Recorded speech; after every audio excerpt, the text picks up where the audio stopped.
Oi, tudo bem com você? Meu nome é Paulo Chiodi e sejam bem-vindos ao Product Gurus, o podcast que é a voz por trás dos produtos. É comigo, ele, a maior referência, né? Quando o assunto é negócios, finanças e SaaS. Rodrigo Fernandes. Tudo bem, Rodrigo? Tudo bom, Paulo? Prazer estar aqui com você mais uma vez. É uma honra, um privilégio ter você novamente aqui no PG e poder contar com você no meu Zap, hein? Que eu encho seu saco lá, Rodrigo. Sempre uma alegria.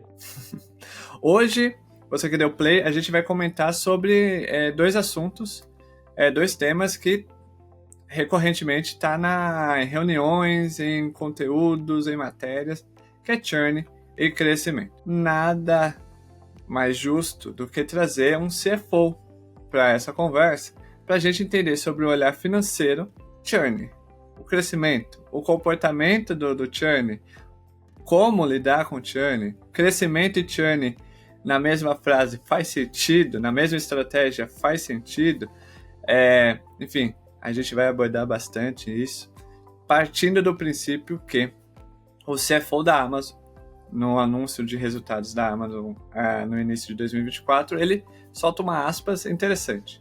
Ele fala que 2023 foi o ano da eficiência, e ele já passou. 2024 é o ano do crescimento. Claro, com eficiência, óbvio, né? Ele não vai ser maluco de falar que não é com eficiência. Mas é o ano do crescimento. Enfim, recados. Você que está ouvindo pelo Spotify e Apple Podcast, clique no botão seguir e deixe suas 5 estrelas. Isso nos ajuda muito, não custa nada. 2 cliques. Um no botão seguir, outro em classificar, 5 estrelas, pronto. 3 cliques, vai. Pronto.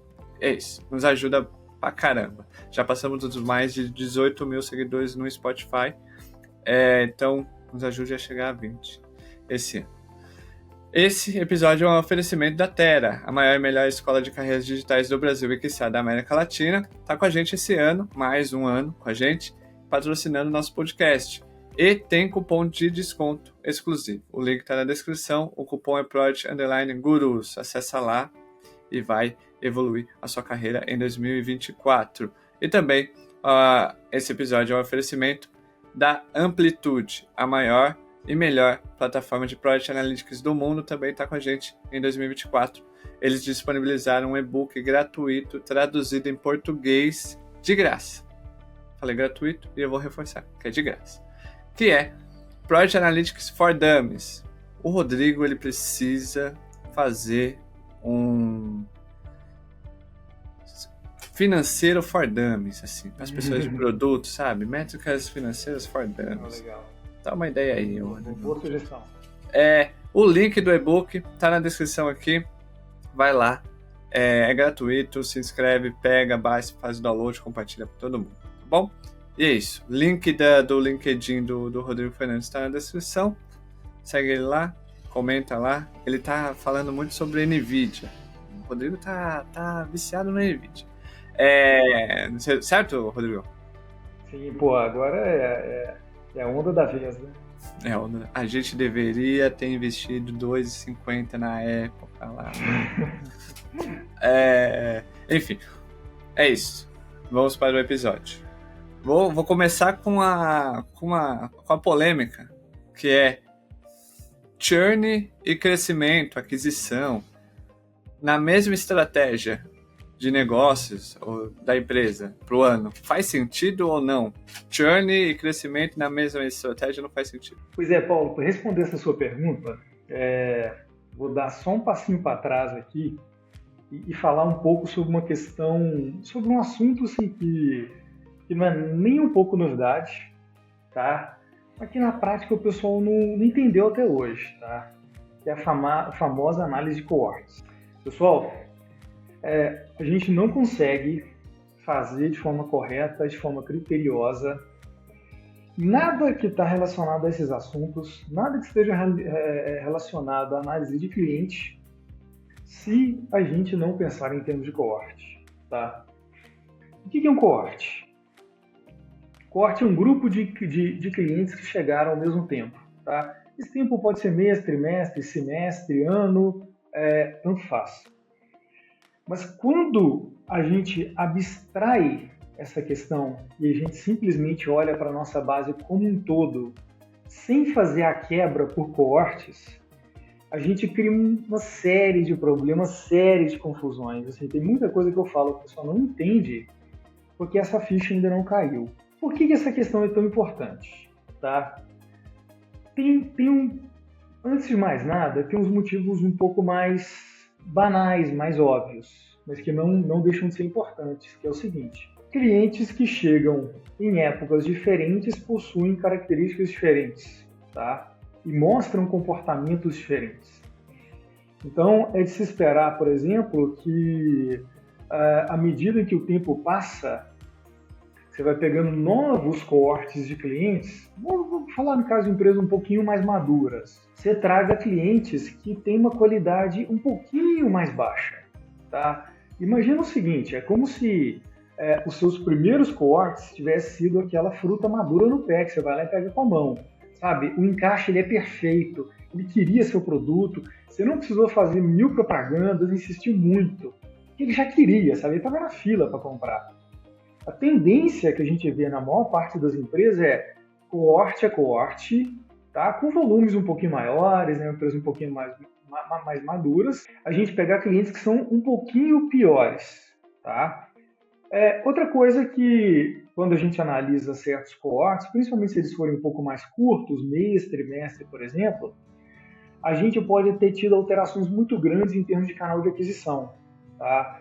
E ali você pode trazer clientes que têm características diferentes, né, dos clientes que você conseguia pelo canal de aquisição antigo. Então, esse é o primeiro ponto que a gente está fazendo uma comparação cross-coortes. Tá? Sabendo que na hora que a gente plotar isso num gráfico, por exemplo, a gente vai ter curvas que vão ter decaimentos diferentes em termos de retenção, por exemplo. Muito bem. Esse é um ponto que ele é importante, esse é um ponto que todo mundo precisa entender. Mas agora que vai entrar o ponto que é mais importante ainda. Tá? E esse que cria uma confusão danada e faz que o pessoal não entenda alguns conceitos muito importantes. Agora vamos esquecer essa comparação que a gente acabou de fazer entre coortes. E vamos pensar no comportamento de cada coorte. A gente vai pegar um coorte, tá? Seja os clientes que chegaram, sei lá, no primeiro trimestre de 2020.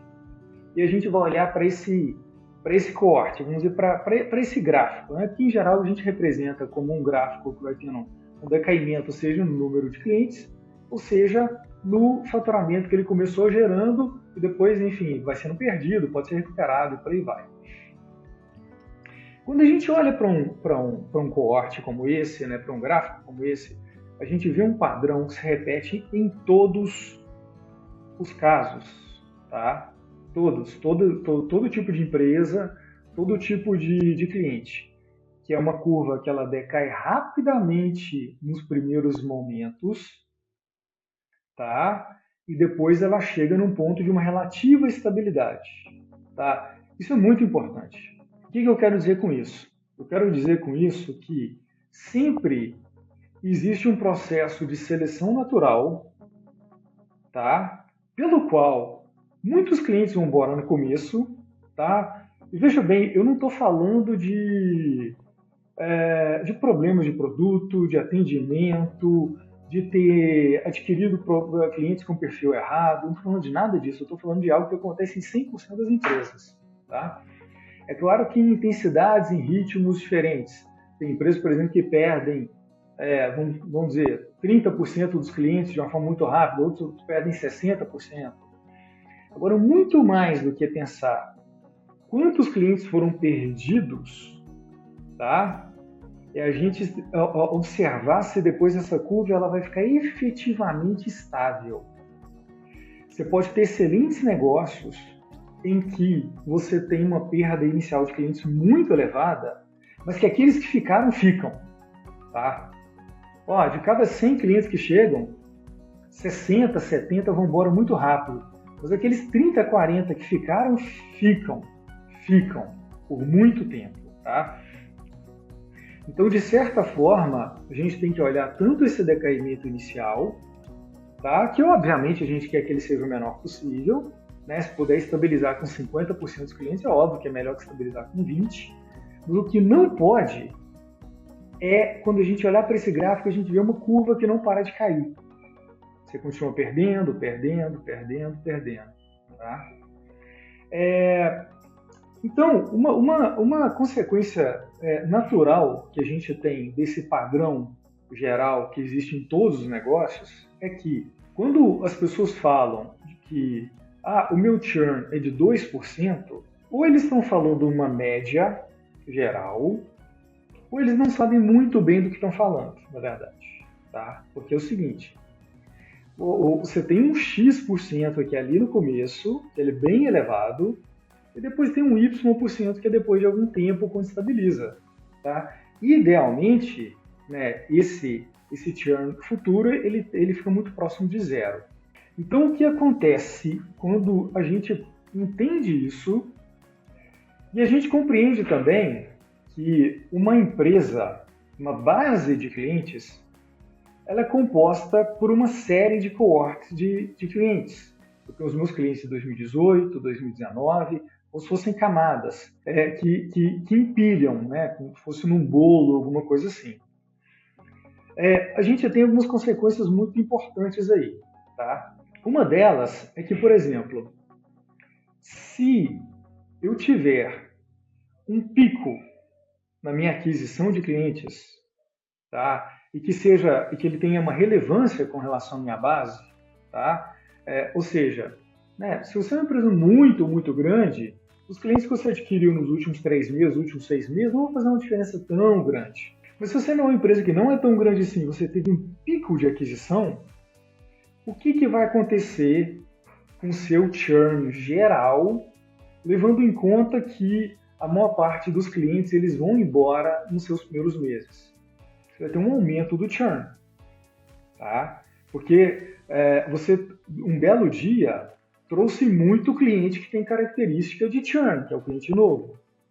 Então, esse aumento do churn, por exemplo, ele tem que ser entendido dentro do contexto correto, para a gente entender que, olha, não há nada de mal nisso. Na verdade, pode ser uma excelente notícia.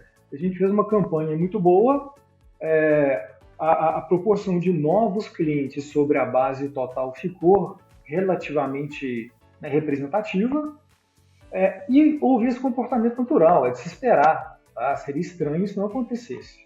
Uma outra coisa que acontece é o seguinte, imagina que, enfim, o seu negócio já não é tão novo, você tem clientes que já estão sendo adquiridos há muito tempo, né? Você já tem esses vários cohorts.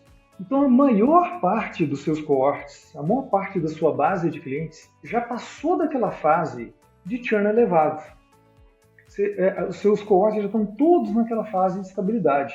Tá? E aí, os clientes que você está trazendo, que tem essa característica de churn mais elevado no período inicial, eles vão representar muito pouco sobre a base total. E a cada cohort novo que você trouxer, você vai estar aumentando sua base e você vai estar fazendo com que um novo cohort com essa questão do churn que sempre acontece, seja pouco representativa sobre a base como um todo. Então, o que acontece como um corolário matemático disso aí? Uma consequência lógica disso? Acontece que quanto mais o tempo passa, quanto maior a maturidade da sua base, menor é o seu churn geral da sua base como um todo. Tá? Só que isso não é algo para ser comemorado. Tá?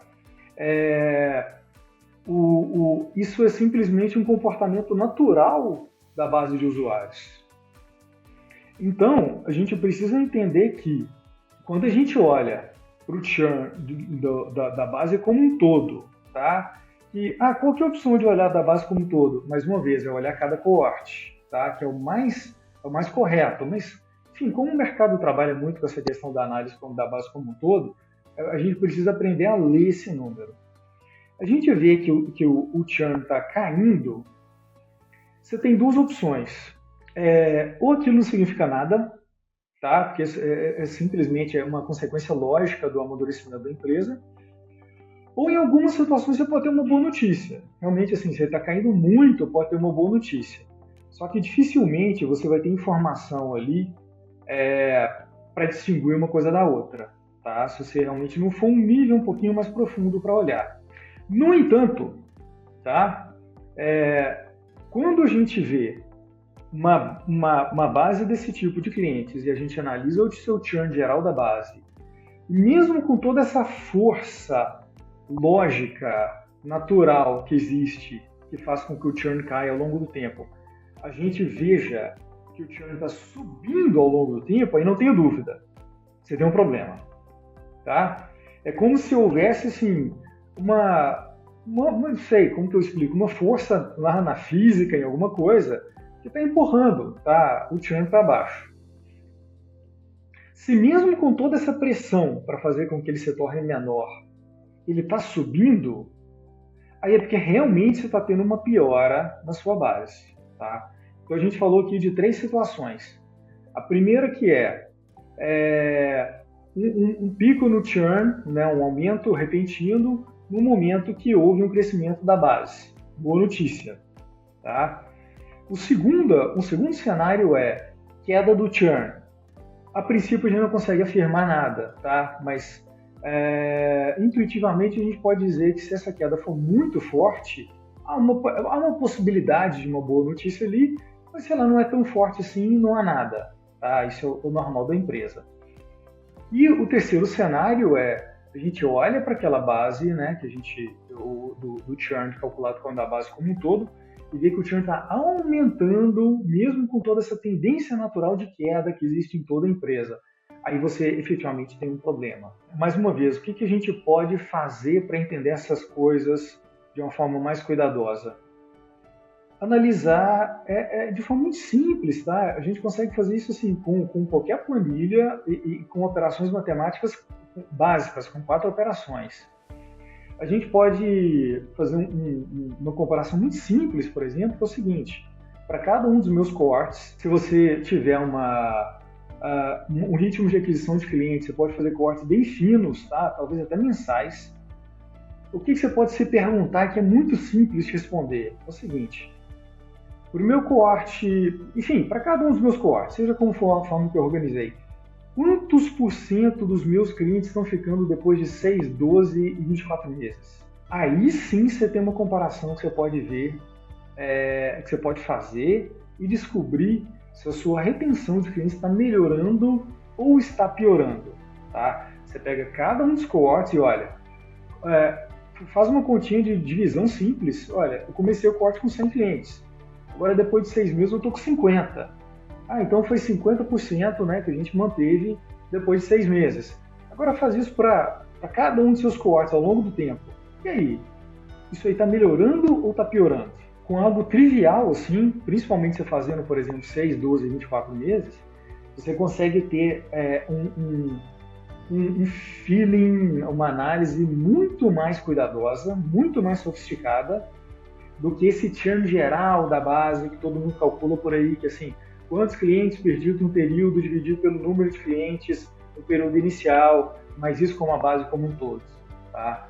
Então, né, sem dúvida nenhuma, essa seria a minha recomendação. Olha, já que é um padrão de mercado, já que mesmo com todos os seus defeitos, ele é um indicador que é tão usado assim, ok, faça o cálculo do churn da base como um todo, leve em consideração esses 3 cenários que eu comentei, mas faça esse cálculozinho para cada um dos cohorts, tá? Ali sim você vai ter uma informação interessante.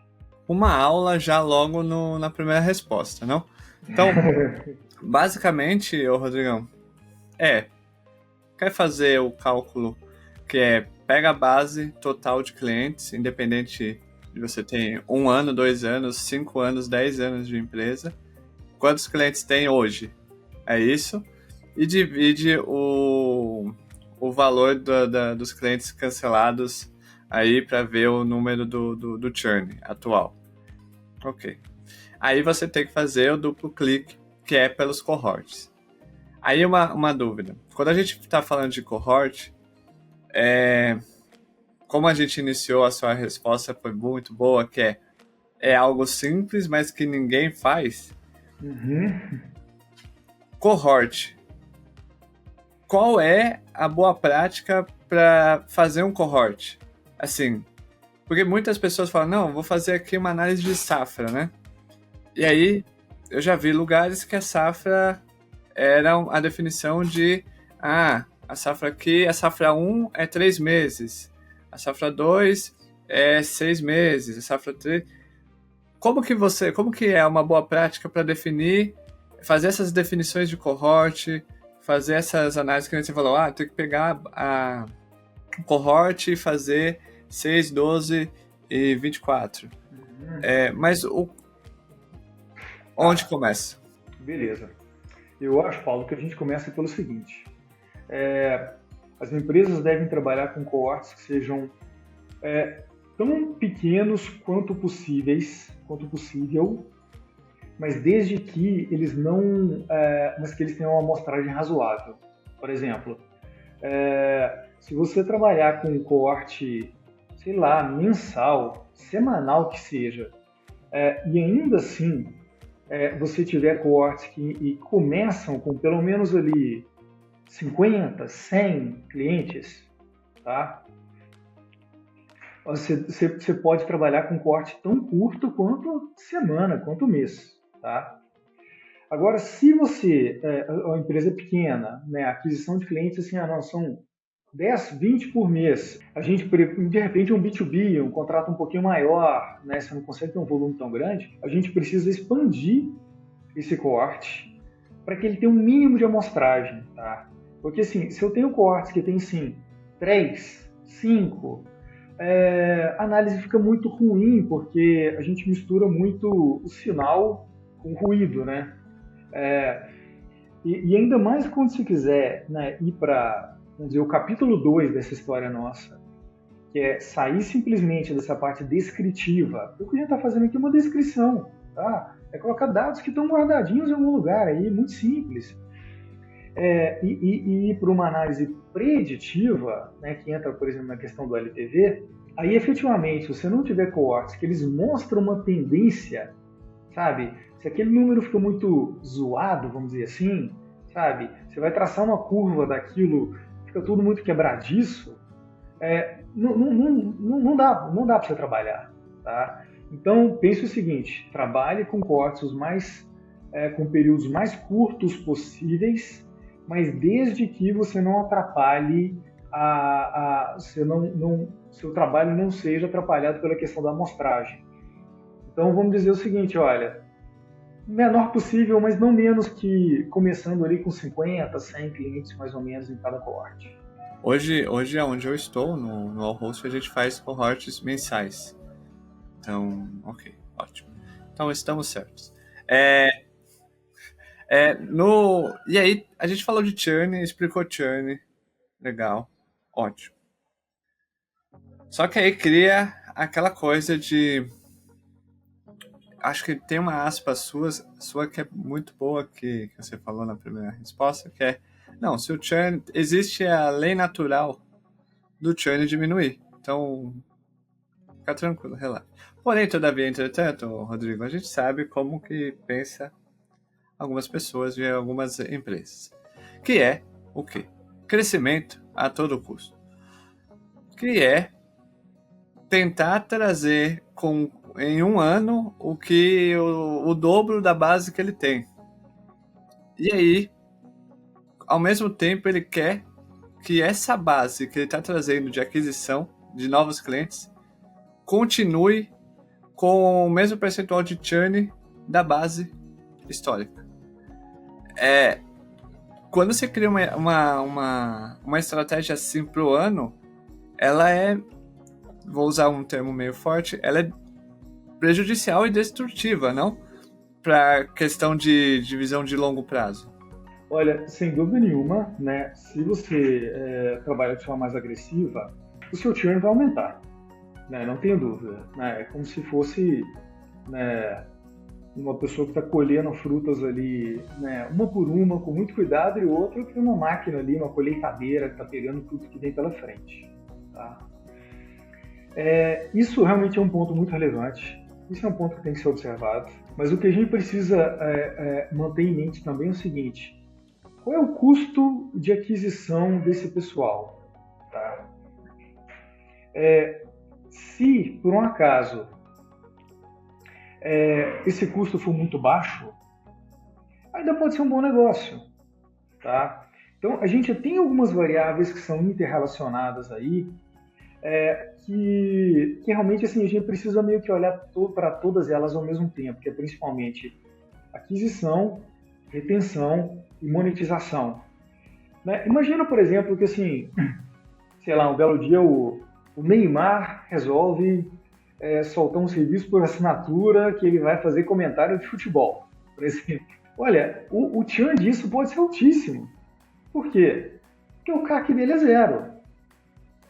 Ele vai estar usando lá a conta dele no Instagram, nas redes sociais, com custo zero, e vai estar atraindo clientes. Então, tá tudo bem. Se ele estiver atraindo pessoas ali que vão ficar por muito pouco tempo, e depois chega à conclusão lá que no comentário ele está se jogando no chão igual no campo, ok, tem um cliente lá que durante 3, 6 meses, o que for, ele esteve jogando não, ele esteve gerando um lucro para o negócio.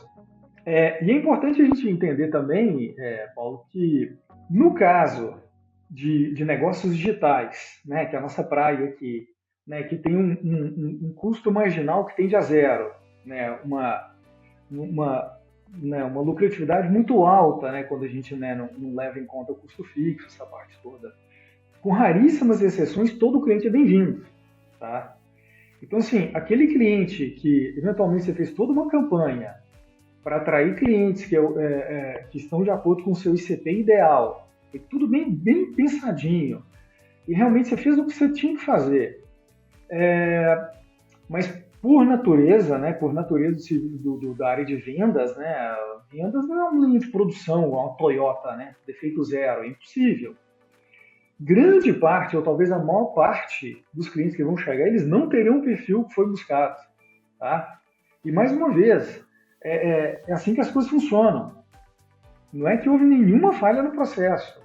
Se você tivesse, né, adquirir cliente fosse uma indústria que você controla tudo, você poderia trazer só clientes que têm o seu perfil. E a questão é que é o seguinte, você nunca deve virar o seu canhão para esses clientes que não são o seu perfil ideal.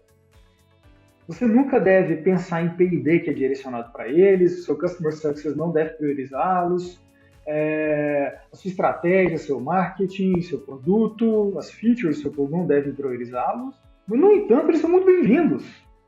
Eles são muito bem-vindos. Se para alguns setores, né, aquela ideia de eu vou demitir o meu cliente pode fazer sentido, para a gente isso não faz o menor sentido.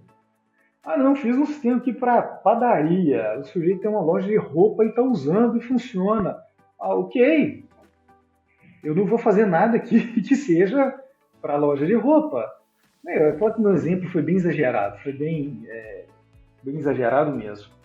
Eu não vou priorizar o atendimento a um cliente desse tipo.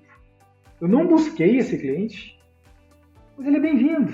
Ou de repente aquele cliente que assim, poxa, não vamos exagerar tanto, ele até tem um perfil que era parecido com o que eu gostaria, mas é um tipo de cliente que vai ficar pouco tempo, que não vai gerar uma lucratividade grande, tá? Ok, mas enfim, se ele caiu na rede, é peixe, né? Então é importante a gente considerar todas essas questões, porque o churn numa estratégia de crescimento ele se eleva. Isso é perigoso, isso tem que ser muito bem pensado, como você levantou aí na pergunta. Mas, eventualmente, houve alguma estratégia diferente? A gente está conseguindo trazer esse pessoal a um custo muito baixo? Se sim, talvez pode ser um bom negócio. Né? Se não, efetivamente a gente vai estar rasgando dinheiro, assim como muita startup fez aí nos últimos tempos. E aí, numa das respostas, você usou o termo LTV. E esse é um indicador que muitas pessoas de produtos não enxergam, né? Elas ficam muito focadas em churn, muito focada em aquisição ou muito focada em outras métricas, NPS, CSAT, essas coisas. E muitas vezes esquece alguns indicadores que faz com que as pessoas de produtos se apresentem um pouco mais inteligentes em reuniões com o board, né? Que LTV é uma dessas. o LTV nada mais é do que um indicador que mostra a saúde da sua base, né, a longo tempo. Rodrigo, por que muitas empresas ou muitas pessoas de produto não falam de LTV? Paulo, eu acho que principalmente por dois motivos, tá? O primeiro deles é que 99,9% do mercado não consegue pensar de uma forma direcionada para o cliente, tá? O que eu quero dizer com isso é o seguinte: toda empresa ela sempre foi organizada muito mais com base em produtos do que em clientes, tá? Por quê? Porque isso é mais natural, isso é mais lógico, isso é mais simples, né? Uma empresa ela pode ter 2 produtos e 20 mil clientes. Se de repente eu falo assim, olha, agora a gente pensar em termos dos 2 produtos, fazer análise em cima disso e tudo mais, a gente for pensar em termos dos 20 mil clientes, a gente vai ter um pouquinho mais de trabalho, né? Outra coisa é que grande parte das empresas nunca tiveram o cliente como unidade de análise, e continuam tendo, né? Se a gente vai ali numa loja da esquina, não fica registrado que aquela compra foi feita pelo Rodrigo. E se eu estiver comprando aquela loja todo dia, a não ser que seja pela percepção do empreendedor, do vendedor, lugar nenhum vai ficar registrado, só tem assim, venda, venda, venda. Não está registrado ali que foi uma venda do Rodrigo. Nos negócios digitais, na verdade, por natureza, né, nem por planejamento, nem por estruturação, a gente sempre sabe quem é o cliente. Tá? Então, a gente já deu um passo que é ter essa informação. Mas existe um segundo passo que é falar, olha, agora eu vou parar de pensar na minha empresa como um conjunto de produtos que eu vou ver quem compra, sei lá, sabe? Eu tenho um tal de cliente que compra, sei lá. E vou começar a pensar na minha empresa como um conjunto de clientes, tá? Um portfólio de clientes que podem comprar um produto ou outro. Tá? E de repente, assim, a gente pode descobrir que os nossos clientes de mais alto valor, os clientes que são mais estratégicos para nós, eles estão demandando um produto que talvez a gente não tenha competência hoje para fazer. Tá?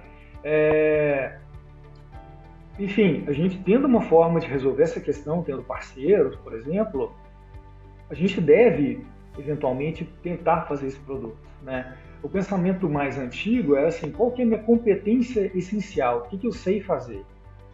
E aí eu vou procurar quem quer, né, essa competência essencial, né, os produtos e serviços que eu consigo fazer com essa competência essencial.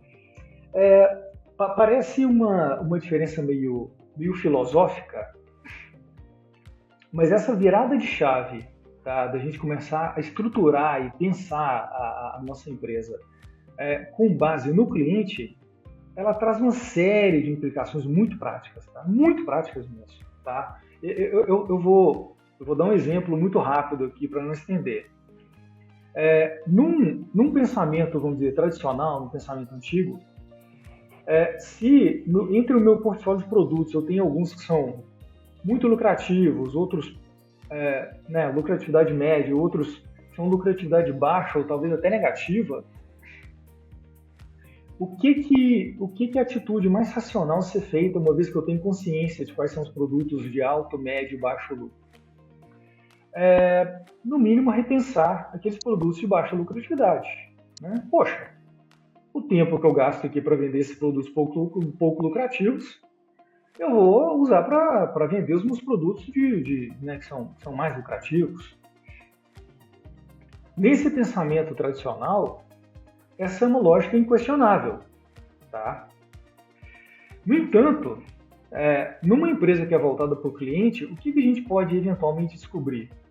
A gente pode descobrir que aqueles produtos que são pouco lucrativos são fundamentais para os meus clientes de alto valor. Ou seja, aquele produto que eu pensei em tirar da prateleira porque ele não estava dando um retorno, talvez ele seja um produto que ele tem que estar em destaque na prateleira. E, eventualmente, eu posso até mesmo descobrir que aquele produto, ele não apenas ele é importante para os meus clientes de alto valor, mas que por alguma característica dele, ele é um produto que atrai clientes de alto valor. Tá? Essa é uma análise que a gente faz. O que é uma análise bem legal que a gente faz? A gente pega os clientes de LTV mais alto e analisa qual foi a primeira compra deles. Aí a gente, de repente, descobre que aquele produtinho lá que a gente não dá valor nenhum para ele. Então, enfim, tem outros exemplos desse tipo, mas efetivamente existe uma mudança meio de paradigma, meio filosófica, mas que traz implicações também que são, né, extremamente práticas para o nosso negócio. Então, um exemplo que eu costumo dar também é o da Black Friday, que é um negócio assim, que não tem a menor lógica quando a gente pensa com essa cabeça de cliente. Tá? É um esforço deliberado para atrair clientes da pior qualidade possível. Olha que loucura, né? Uma data que você fala assim, olha, ao invés de celebrar e homenagear, vamos dizer assim, os meus melhores clientes que são fiéis, que compram os meus produtos de ticket mais alto, de margem mais alta, eu vou sair dando condições altamente favoráveis para qualquer um e para clientes que nunca mais vão voltar aqui e não tem nenhum valor do ponto de vista do LTV, do lucro a ser gerado durante todo o tempo de vista do cliente. Então tem uma virada de chave aí. Agora, terminando aqui, né, respondendo por que as empresas não utilizam, o outro motivo, eu acho que é um motivo um pouco mais técnico mesmo, sabe? Que é a questão de efetivamente ter dificuldade para usar. Em parte, é uma dificuldade justificada, tá? Tem alguns desafios mesmo. Agora, existem soluções, existem conceitos também que eles são laterais, vamos dizer assim, ao LTV, que é, por exemplo, o CAC Payback. O que é o CAC Payback? É o tempo que você leva para ter o retorno no investimento, né, de volta. Gastei 100 para adquirir meu cliente. Quanto tempo que eu gasto para ter esse retorno de volta?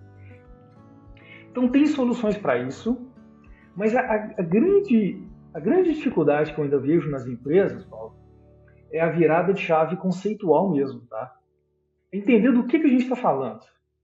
Eu acho que uma vez que essa ficha cair, a questão, vamos dizer, mais matemática da coisa, ela vai acontecendo com o tempo. Vai acontecendo. E por fim, a gente precisa entender também assim, que a gente está falando de números que tem uma característica muito específica, tá? Veja bem. Outro dia mesmo, eu vi um post aí de uma pessoa que até tem reputação no mercado, dizendo que o CAC sobre o LTV sobre o CAC de 1, ele é ok. Na verdade, essa pessoa não entendeu bem o que ela está falando. Tá? Veja bem, eu tenho uma empresa, essa empresa tem uma estrutura fixa que precisa ser paga. Né? Toda empresa funciona assim, né? Qualquer lojinha, ela tem um aluguel, tal, olha, eu tenho que bancar essa estrutura.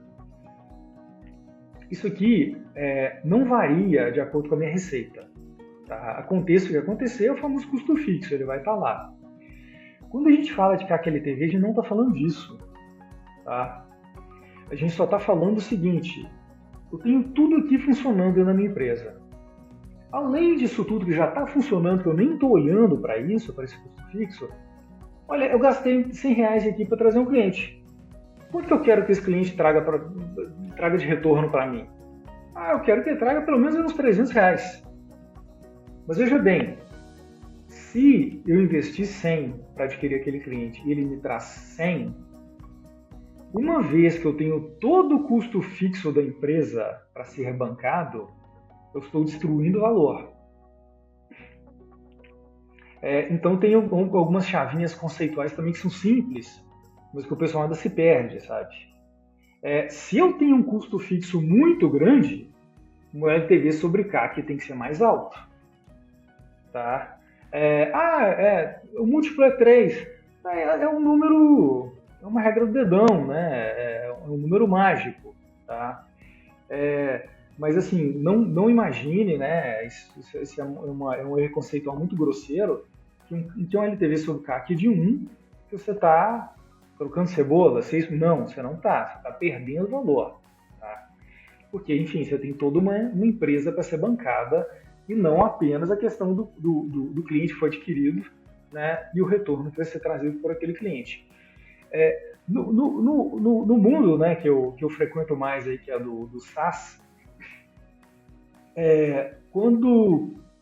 como média, como regra geral, tá, já que as pessoas gostam sim de ter referências, né, só para não se perderem, eu costumo ver que a empresa está empatando quando ela fica com um CAC LTV mais ou menos na faixa de 1.7, 1.8 mais ou menos, como regra geral, como média. Tá? Se você estiver contratando Deus e o mundo, papagaio, periquito, a vizinha, tá? Isso vai aumentar, porque seu custo fixo aumentou. Mas quem quiser um número para ficar na cabeça, é mais ou menos isso na faixa de 1.7, 1.8. Ou seja, deu ali um múltiplo de 2, está sobrando uma beiradinha. Já está gerando algum valor.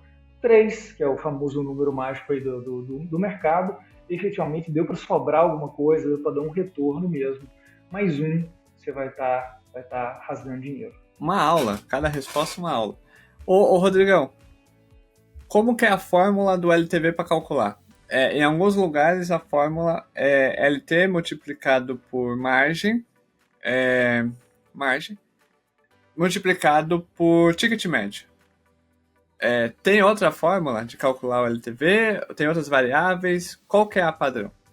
Tá, é o seguinte, primeiro vamos entender o conceito e depois a gente vai um pouquinho mais na fórmula em si. O LTV é o valor de todo o lucro a ser gerado pelo seu cliente desde o primeiro dia até o último, lucro, tá? Não a receita, trazido a valor presente por uma taxa de desconto, tá?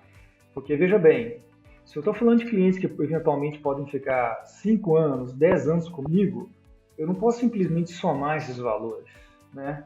O que está entrando hoje tem um valor, o que vai entrar daqui a 10 anos tem outro valor, mesmo que a inflação seja baixa, o juros seja baixo, é um período muito longo para que não tenha uma taxa de desconto.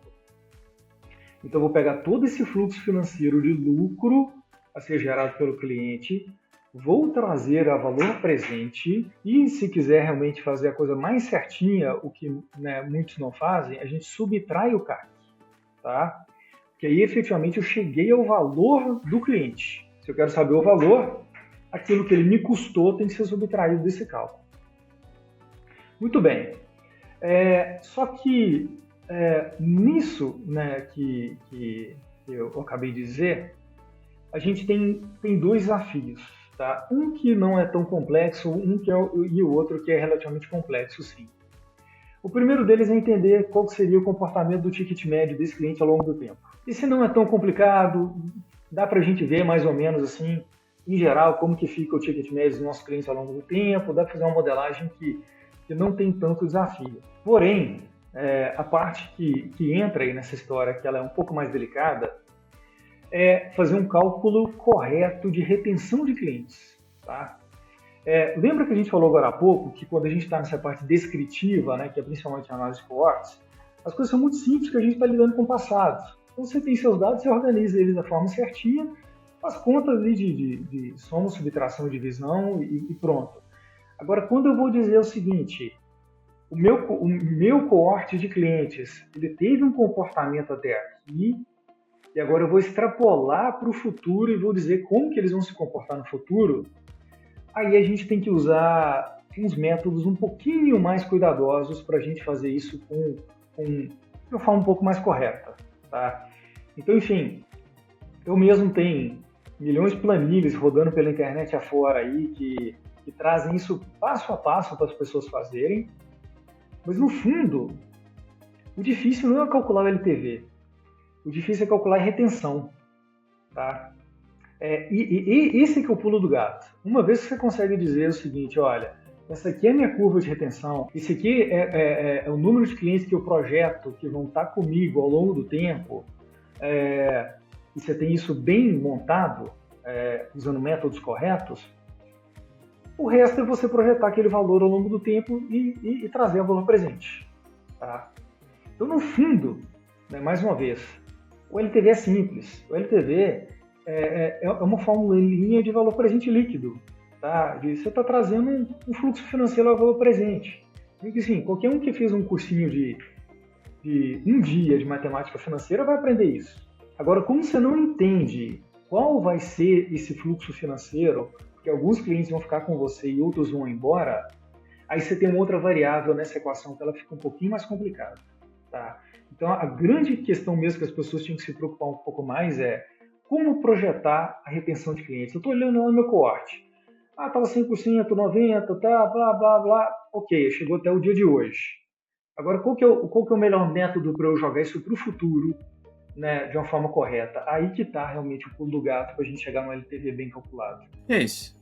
Chegamos ao final desse episódio. Não é um episódio, vamos dar nome correto. Uma aula com o Rodrigo Fernandes, mais uma, dentro do nosso podcast, dentro do nosso programa. A gente aprendeu o conceito de churn, o churn bom, o churn ruim, o churn mais ou menos. A gente aprendeu o conceito de aquisição, de crescimento, custo, CAC, payback, LTV. Foi uma aula que... E aí uma dica, quero ver se está certo com o Rodrigo. Para uma pessoa de produto conseguir um sorriso de um CFO, de um CEO, de uma diretoria, dos VPs, se ele conseguir pegar essas variáveis da fórmula do LTV e conseguir desdobrar para melhorias no produto e quantificar quanto que eles vão aumentar o ticket médio, melhorar a margem, aumentar o LT, vai passar de ano, certo, Rodrigo? Vai passar de ano com louvor, tá? E isso dá para ser feito de uma forma assim, que é relativamente simples, que é o seguinte, por exemplo, olha, isso é uma versão nova do produto, tá? Pega ali cortes bem curtos, né, para a gente conseguir um acompanhamento quase que em tempo real, e vamos ver o que está acontecendo. Chegou mais cliente? Né, o velho método científico, né? Você não pode mexer em 10 variáveis ao mesmo tempo. A única variável que foi alterada foi a versão do produto, tá? E aí, melhorou a aquisição? Está chegando mais cliente agora, mesmo com o mesmo marketing, a mesma equipe de marketing, o mesmo orçamento de marketing, com o novo produto está chegando mais cliente? Ah, legal. Esses clientes estão chegando, eles estão ficando, eles estão tendo uma retenção maior durante o tempo, agora que a gente tem uma versão nova. Aquela análise de cortes lá que eu acabei de falar, muito simples. Terceira pergunta, com essa nova versão, a gente está conseguindo ter um ticket médio mais alto? Se, efetivamente, qualquer uma dessas três variáveis puder ser mostrada claramente naquele momento que foi lançada a versão nova do produto, o CFO vai rir até a orelha. Vai falar, olha, valeu o investimento. Tá? Agora, efetivamente, quando as áreas ficam falando muito em questões muito internas, olha, no fundo, né, a linguagem comum nossa é o cliente. E o que é o cliente, né, quando a gente quebra um pouco mais ainda essa questão? É a aquisição, retenção e monetização. Então, são essas as três variáveis que todo mundo tem que falar dentro da empresa, sabe? E elas são operacionais, sabe? Isso tem a ver com o pessoal de produto, com o pessoal de customer success. Isso, né, qualquer C-level vai querer ouvir, vai ficar muito feliz com qualquer notícia que seja dada aí nessa área. Se puder mostrar, olha, eu fiz isso, melhorou uma dessas três variáveis, com certeza a pessoa vai parar tudo que estiver fazendo e vai te ouvir. Dica de um CFO, de um dos maiores do país, tá? Então, você quer mais conteúdo do Rodrigo Fernandes, gostou da forma simples, didática que ele conta, que ele aborda temas tão complexos, né? Assim, no primeiro momento, tipo LTV, calcular LTV, payback, break-even. Nossa, a gente não falou de break-even. É o sonho de toda empresa. Principalmente de startups. Quer mais? Quer as planilhas do Rodrigo? Vou deixar aqui na descrição o link do LinkedIn do Rodrigo e também o link do Telegram do Rodrigo, que ele joga lá, é meio que um repositório, meio que o segundo cérebro do Rodrigo. Ele vai jogando lá. Ele joga lá PDF, estudo, artigo, né, Rodrigão? Planilha. Compartilha tudo lá, então o link tá na descrição. Ô Rodrigão, muito obrigado pelo seu tempo. Volte sempre. Agradeço o convite, sempre um prazer. Valeu demais, tamo junto. É isso. Beijos. Tchau. Fui.